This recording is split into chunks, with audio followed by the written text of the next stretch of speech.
So these players are completely finished, and we are going to be possibly getting the manager from Feyenoord. I'll start off with the Feyenoord news. This is how bad it's been. Amidst the derby and stuff like that, I haven't looked into the manager enough, so I don't want to sit there and say I know enough about him, but he might be the man for the job. In another video, I'll go into some proper detail about that news and about what I think of him and all these things, because it's likely to be him, but we thought that would Amarim. Who knows? Today's news, not tomorrow's news. Do you know what I'm saying? These players are shambolic. Who am I talking about? I am talking about the lack of leadership from Virgil van Dijk, who I think has been the best centre-back individually this season. But bloody hell, I haven't half felt or missed the presence of someone like Jordan Henderson or someone like James Milner.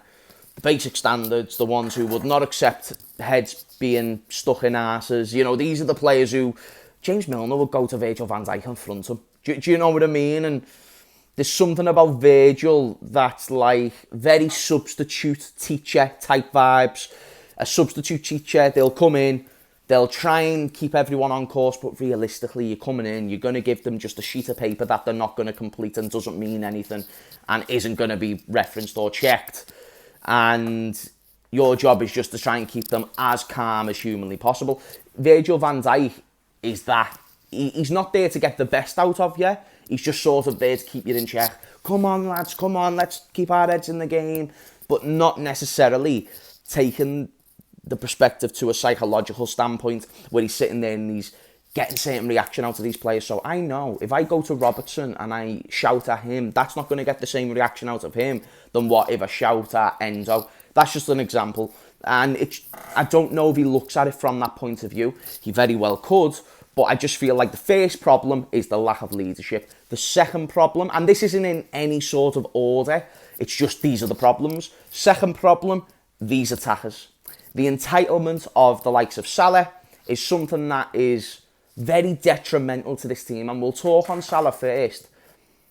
I hate the way we live in a world where I can't critique somebody without having to say their achievements first. So even though I'm about to say this about Salah, yes, he's a legend. Yes, he's won the league. Yes, he's scored goals. Okay, we already know he's a legend. Let me not patronise you. Let me not waste time on this video just to add seconds on.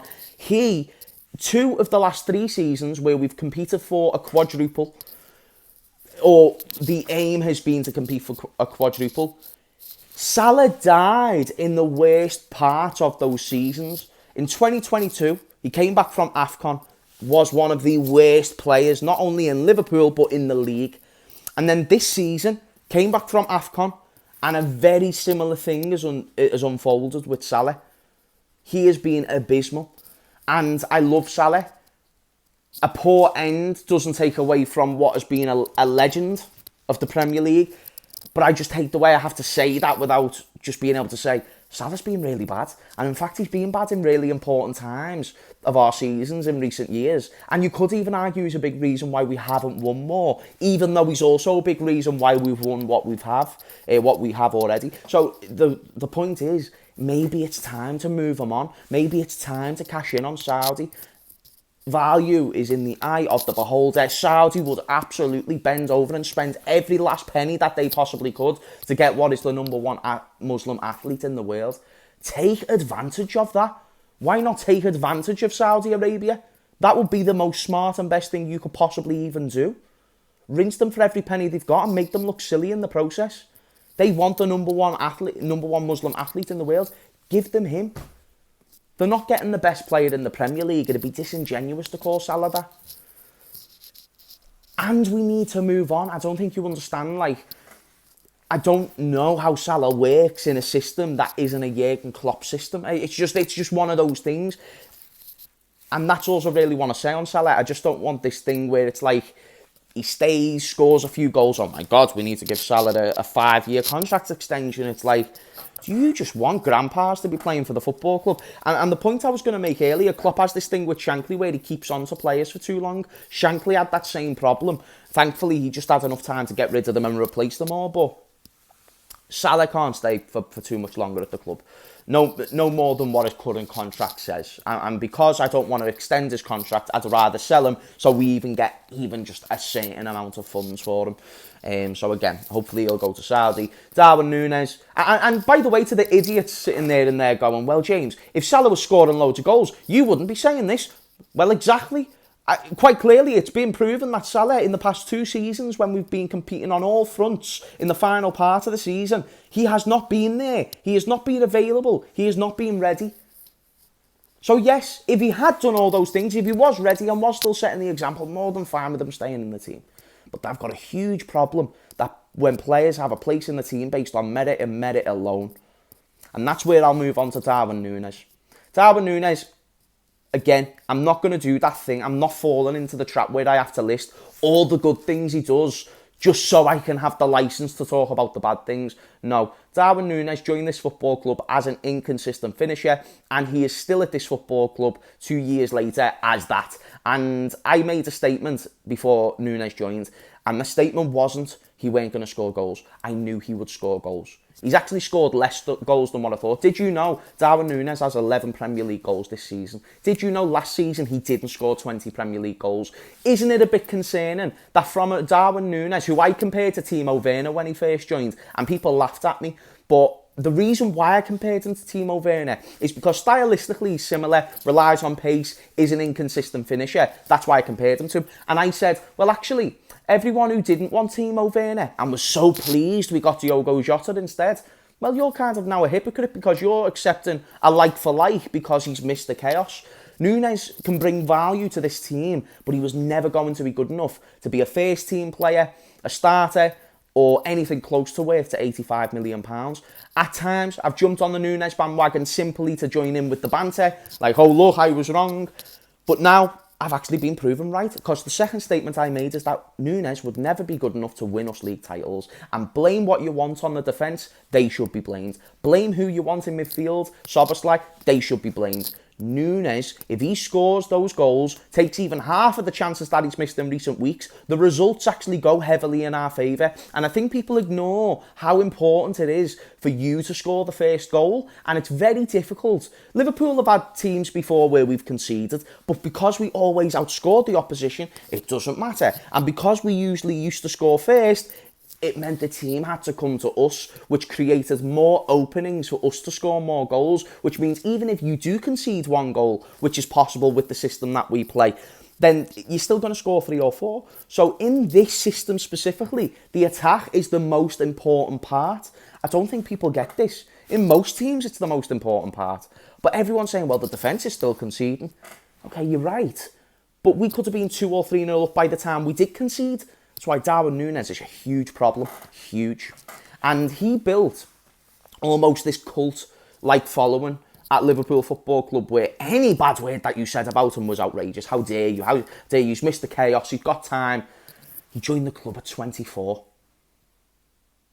Please listen to Arsene Wenger when he said that your ability on the ball only goes so much better after a certain age. Salah never got better in terms of ability. He just changed the way he played. I could name 10, 15, 20 other players with the same. Your ability only goes down after a certain point.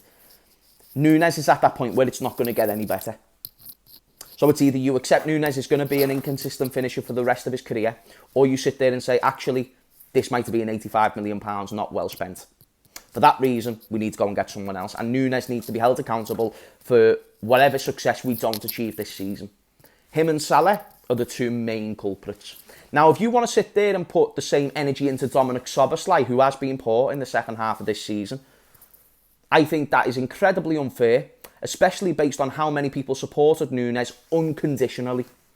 Unconditionally. And Szoboszlai is much better ability-wise than Darwin Núñez. It's his first season, and he had a good start to the season when McAllister was underperforming, and then now he's having a poor spell when McAllister is overperforming. It's not the same. It's not the same to join a new league, a new team, and to be compared with experienced players like Núñez and Salah. That is ridiculous. If you want to blame Virgil, fair enough. I think he still has a shout to be one of, if not the best centre-back in the league this season. Maybe not in recent weeks, but overall, 100% in the conversation. Robertson, in and out, but he's 4th for the badge. Trent, in and out and whatever. The defence, we know is the defence. Systematically, it's not a good side to defend in. You're going to concede chances no matter what. It is what it is. It's the way we play. The midfield, it's new. Either way, I'm still seeing the same amount of chances. The only thing that hasn't changed, maybe the intensity of the midfield has changed, maybe the quality and the amount of goals we're conceding has changed, but the front three hasn't changed in terms of the amount of chances they're still getting. In fact, I'd argue they're getting more chances now than what they was under Mane, Firmino and Salah. Yet they can't score for shit. They need to be held accountable, and it's a big problem. So problem number 2, probably 3 and 4, is all of that I just mentioned. So they're elements of where I feel like we've underachieved as a team recently, really much so. And then the final element is we don't have a manager who is currently capable of getting this group of players out of it. We don't. Jurgen Klopp is great at so many things, but please be specific on the sentence. I'm not writing him off and all this.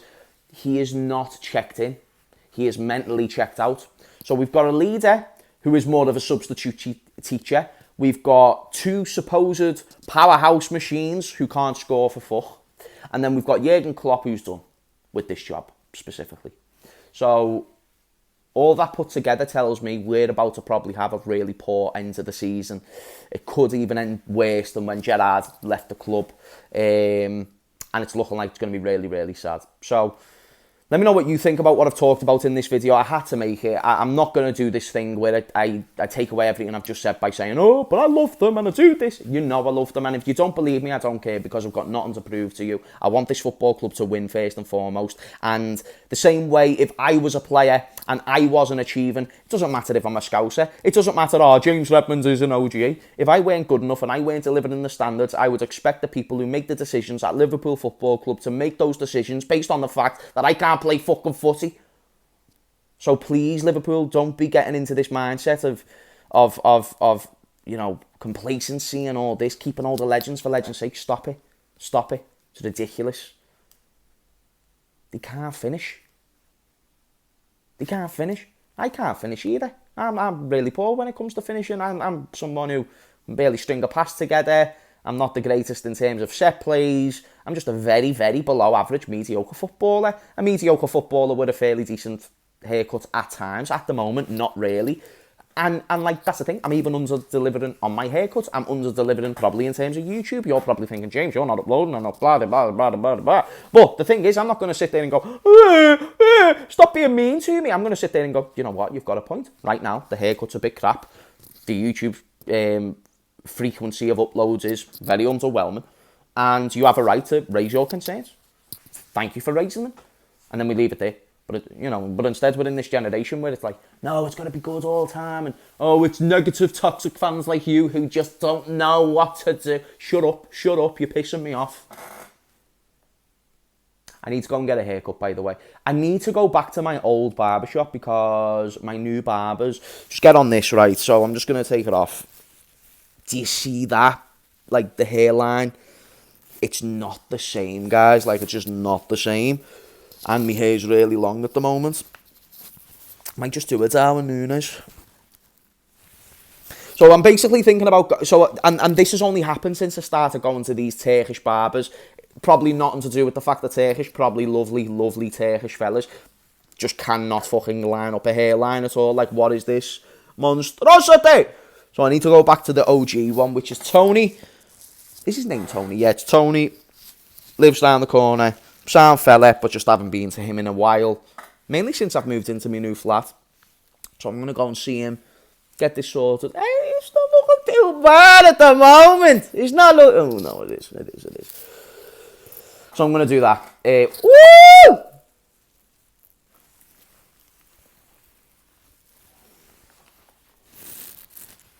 Basically, I'm not going to Turkish barbers no more. And again, it's nothing to do with the fact that Turkish. It's just because my hairline has started doing a bandulu business since I started going to Turkish barbers. So, yeah. Love yous. Liverpool. Please. I'm not even going to ask please no more. You're crap anyway. Love yous. Bye.